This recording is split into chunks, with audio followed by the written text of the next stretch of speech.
Hello everyone, welcome back to the Run Academy.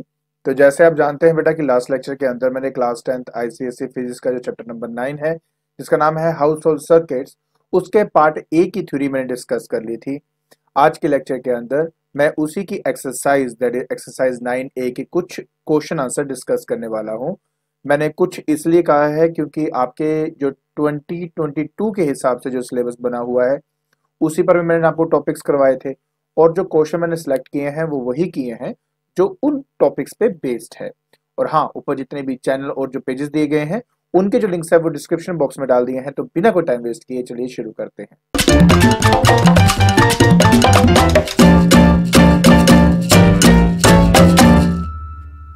तो देखिए बेटा, ये हमारा सबसे पहला क्वेश्चन है। कहता है कि at what voltage and frequency is the electric power generated at the power generating station.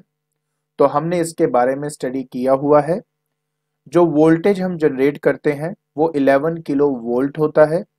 हम उससे ज़्यादा या उससे कम वोल्टेज जनरेट नहीं करते। और उनका क्या रीज़न था, अगर आपने ये जाना है तो प्लीज़ मेरी वो वीडियो को देखना। स्टार्टिंग के कुछ मिनट्स के अंदर ही बताया गया है कि हम पावर जनरेटिंग स्टेशन में 11 किलो वोल्ट तक ही क्यों इलेक्ट्रिसिटी प्रोड्यूस करते हैं। और जो फ्रीक्वेंसी है वो हमारी 50 हर्ट्ज होती है। बाकी ये इसका देख लीजिए अप्रोप्रिएट आंसर है। तो वोल्टेज हमारी 11 किलो वोल्ट है और फ्रीक्वेंसी जो है वो हमारी 50 हर्ट्ज की है। नेक्स्ट क्वेश्चन में कहता है कि explain with the aid of a simple diagram the transmission of electric power from the generating station to your house. क्योंकि मैंने वीडियो के अंदर इसको अच्छे से डिस्कस किया था, सिर्फ इसलिए आपको ये एक ब्लॉक डायग्राम दिखा रहा हूँ just to clear it. Otherwise अगर आप मुझे बोलोगे सर क्या ये पेपर में आ सकता है, तो 99.9% नहीं आएगा आपका। ठीक है। सो पावर जनरेटिंग स्टेशन में हम 11 किलो वोल्ट की जो इलेक्ट्रिसिटी है वो जनरेट करते हैं। फिर हम ग्रिड सब स्टेशन में मतलब उसको पहुंचाते हैं with the help of the step up transformer. क्यों स्टेप अप और क्यों स्टेप डाउन का इस्तेमाल होता है इसके ऊपर भी हमने डिस्कशन करी थी। उसके बाद हम उसको मेन सब स्टेशन भेजते हैं, वहाँ पे स्टेप डाउन किया जाता है 33 किलो वोल्ट पे। और उसको मतलब हैवी इंडस्ट्री की तरफ भेज देते हैं और बाकी का जो है वो जो इंटरमीडिएट सब स्टेशन है वहाँ पे भेज देते हैं। वहाँ पे फर्दर 11 किलो वोल्ट में दोबारा उसका स्टेप डाउन किया जाता है। 11 kilo volt further light industry को भेज दिया जाता है और बाकी का 11 किलो वोल्ट को सीडी सब स्टेशन में भेज देते हैं। वहाँ पे फिर से फर्दर ये आपका स्टेप डाउन होगा, 220 वोल्ट बनेगा। और उसके बाद जाकर हमारे कंज्यूमर्स जो है मतलब हम लोग वहाँ पर हमें इलेक्ट्रिसिटी हमें मिलती है। तो जब हमें हमारे घर के अंदर जब इलेक्ट्रिसिटी आती है तो उसकी जो वोल्टेज है वो 220 वोल्ट होती है। इस बारे में कभी मत भूलना। और फ्रीक्वेंसी 50 हर्ट्ज होती है। ठीक है। सो नेक्स्ट क्वेश्चन है कि at what voltage is the electric power from the generating station transmitted, give reason to your answer and what is the nature of the current transmitted from the power station. मैंने अभी just आपको बताया है कि हमारे जो electric power generating station है वहां पर हम 11 किलो वोल्ट, कितना, सिर्फ 11 किलो वोल्ट ही हम प्रोड्यूस करते हैं। The reason is that because अगर वोल्टेज इससे ज़्यादा हो जाए तो इंसुलेशन की डिफ़िकल्टीज होती हैं। और अगर मैं इससे कम अमाउंट ऑफ वोल्टेज जनरेट करूँगा तो जो उस इलेक्ट्रिसिटी का जो करंट की वैल्यू है वो बढ़ जाती है।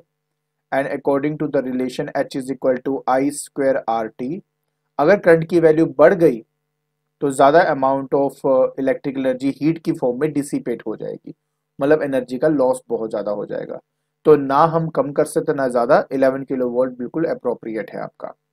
उसके बाद किस नेचर ऑफ करंट क्या है, देखिए दो तरह के नेचर होते हैं, direct current and alternating current. तो हमारा ऑल्टरनेटिंग करंट है जो बेसिकली हम प्रोड्यूस करते हैं और उसी को ट्रांसमिट किया जाता है from one end to another and.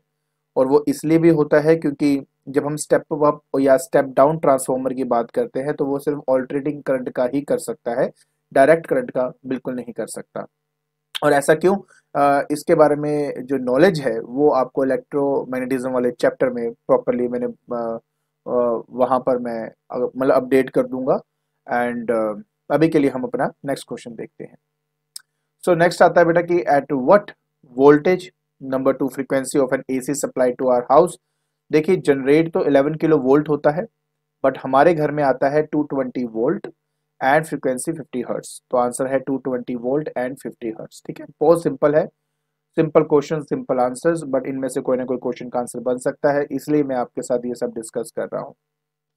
फिर आता है बेटा name the device use to increase the voltage at the generating station. हमने बताया कि अगर वोल्टेज बढ़ाना हो then we use a step up transformer, और अगर वोल्टेज को कम करना हो डिक्रीज करना हो then we use a step down transformer.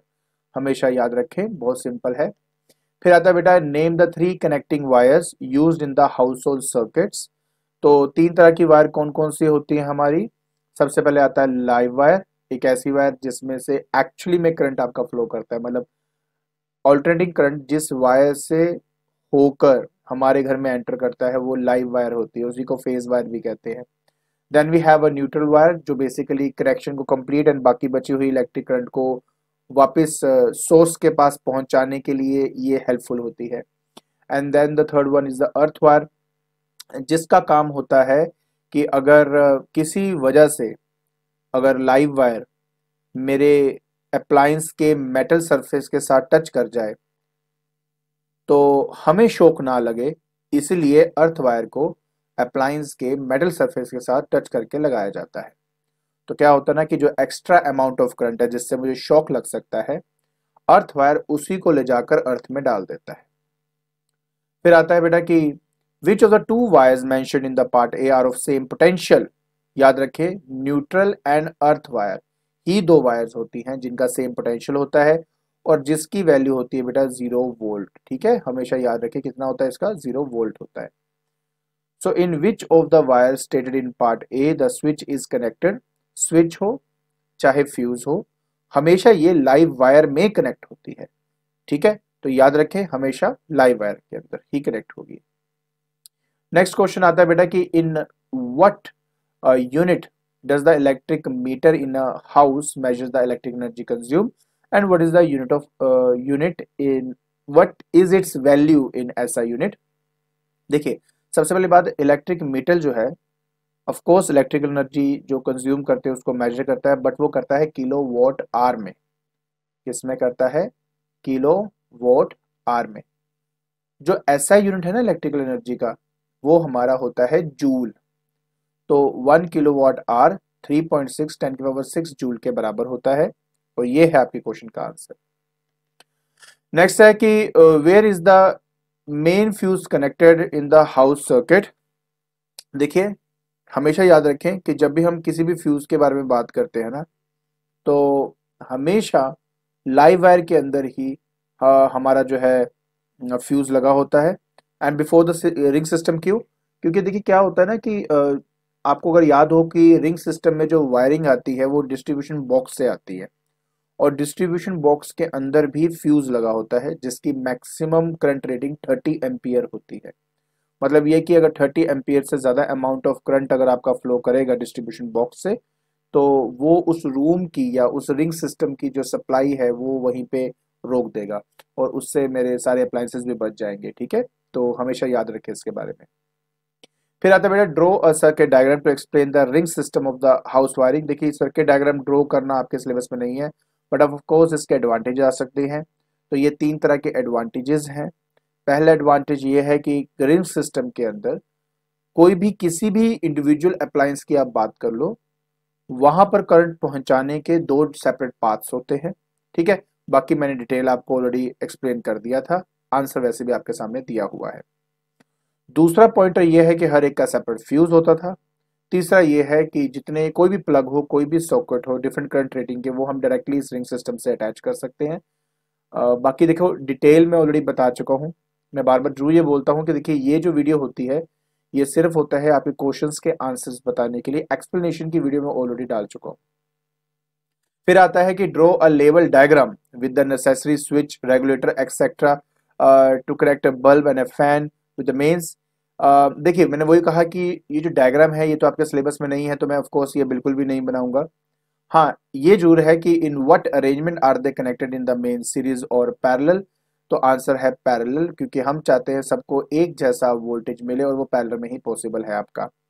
ठीक है, तो आंसर है इन पैरेलल। नेक्स्ट क्वेश्चन आता है कि how should the several electric lamps be connected with the main so that the switching on or off a lamp has no effect on the operation of the other lamps. तो answer very simple बेटा, simple उनको parallel में लगा दीजिए, because parallel में क्या होता है, हर एक को separate and equal amount of voltage मिलती है। और सबसे बड़ी बात होती है कि अगर एक अप्लायंस आपका खराब भी होता है तो बाकी अप्लायंसेस पे कोई भी इफेक्ट नहीं पड़ता है। तो इस तरीके से आपने इस क्वेश्चन का आंसर देना था। ये क्वेश्चन बहुत इंटरेस्टिंग है। कहता है कि figure shows 3 bulbs A B C, आपको 3 बल्ब दिखाई दे रहे होंगे और हर एक बल्ब की जो रेटिंग है वो 100 वॉट 220 वोल्ट है आपका। तो इन सबको जो मेन सप्लाई दी गई 220 वोल्ट की दी गई। कहता है आंसर द फॉलोइंग। कहता है how is the bulb A connected with the mains and at what voltage does it glow. Simple सी बात है, जब भी हम इसको कनेक्ट करते हैं मेन के साथ तो पैरेलल कॉम्बिनेशन में हम उसको मतलब कनेक्ट करते हैं। और ए को मैंने पैरेलली कनेक्ट किया है मेंस के साथ एंड इसको जब हम 220 वोल्ट की सप्लाई देंगे तभी जाकर ये प्रॉपरली आपका ग्लो करेगा। ठीक है, so at what voltage does it glow, तो आंसर है 220 volt. So how are the bulbs B and C connected with the mains and at what voltage does the bulb B glows? देखिए एक simple सी बात बता देता हूँ आपको, B और C मानता हूँ कि दोनों का कॉम्बिनेशन मेरे मेन के साथ पैरेलल में लगा हुआ है, बट आपस में ये सीरीज कॉम्बिनेशन में है। और क्योंकि ये सीरीज कॉम्बिनेशन में है तो इनकी जो वोल्टेज होगी वो 220 से तो कम ही होने वाली है। ठीक है, तो इन दोनों को जो वोल्टेज की सप्लाई होगी वो 220 से कम ही होगी। नेक्स्ट है कि how is the glow of bulb A and C affected if the bulb B get fuse. देखिए सिंपल सी बात यह है कि जो बी वाला है क्योंकि ये सीरीज कॉम्बिनेशन में है विद सी के, तो अगर ये फ्यूज हो गया तो सीरीज की यही बुरी बात होती है कि अगर एक फ्यूज हो जाता है तो बाकी भी सिस्टम जो सीरीज में लगे होते हैं वो काम नहीं करते, तो सी तो ग्लो नहीं करने वाला। हाँ, ए जो है क्योंकि डायरेक्टली मेन के साथ पैरेलल में लगा हुआ है तो ए तो प्रॉपर्ली आपका ग्लो करेगा ही करेगा। कहता है how is the glow of bulb B and C affected if the bulb A gets fused. देखिए सिंपल सी बात है कि अगर ए फ्यूज हो भी जाता है तो बी और सी का जो कॉम्बिनेशन है वो मेन के साथ डायरेक्टली कनेक्टेड है, तो उससे मेरे बी और सी में कोई इफेक्ट नहीं पड़ेगा। ठीक है, तो पैरेलल कॉम्बिनेशन की देखो खास बात यही होती है। बाकी देखो ये आपके प्रॉपर आंसर है। तो पहले का आंसर है बेटा पैरेलल 220 वोल्ट, अगले केस में है सीरीज 110 वोल्ट। 110 क्यों, क्योंकि दोनों बराबर बराबर वोल्टेज है एंड दोनों का रेजिस्टेंस सेम है, तो जो वोल्टेज है वो इक्वली डिवाइड हो जाएगा, तो 110 इस पे आएगा, 110 इस पे आएगा। ठीक है, बाकी सी पार्ट का मैं आंसर दे चुका हूँ बेटा कि ए पर कोई इफेक्ट नहीं पड़ता और सी जो है वो ग्लो नहीं करेगा। और डी का भी आंसर दिया था बेटा कि बोथ आपके अनअफेक्टेड होंगे। ठीक है, तो इस तरह से बेटा आपने इस क्वेश्चन का आंसर देना था। फिर हमारे पास बेटा क्वेश्चन आता है कि 2 सेट्स हैं A and B, each of 4 bulbs are मतलब glowing in 2 separate rooms. When one of the bulb in set A is fused, the other 3 also cease to glow। मतलब अगर एक बल्ब फ्यूज होता है तो बाकी के बल्ब भी ग्लो नहीं करते हैं। ऑब्वियस सीरीज कॉम्बिनेशन है ये।